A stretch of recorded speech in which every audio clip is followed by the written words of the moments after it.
Okay, welcome to review of some logic terms. So we have up here, we have conjunction. So it kind of to me looks like an A. So it's and. So that's not too bad. And it's called conjunction. And this is how it's expressed in in Venn diagram notation.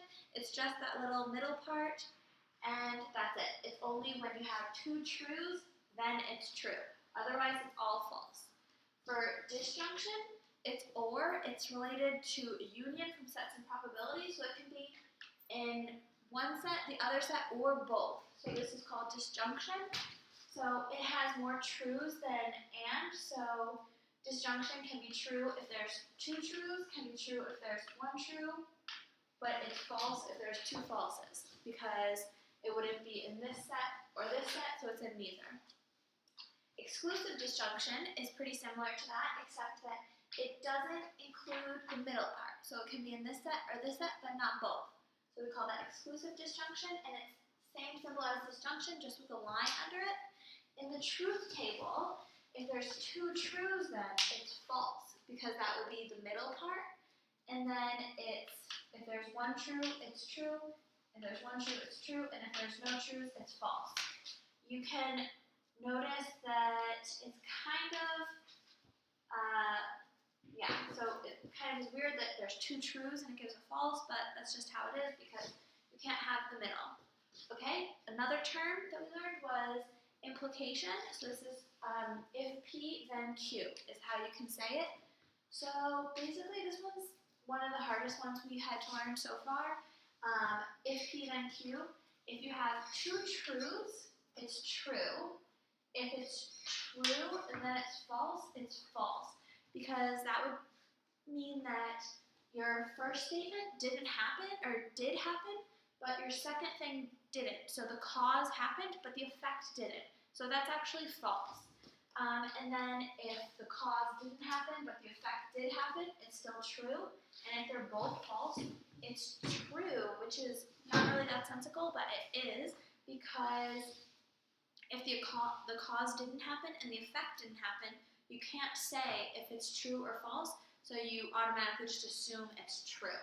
So with this one, the thing to remember is basically with implication, it's all true, except for if it's the first thing is true and then the second thing is false, then it's false. Otherwise, it's all true.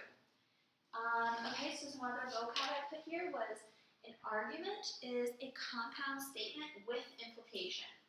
So arguments have implications, and they ask if it's valid or invalid. An argument is only valid if your truth table finishes with a tautology. So a tautology is when you get all truths. A contradiction is when you get all falses, and neither is when you get mixed answers. One other term or symbol that we use is this one. This means logically equivalent.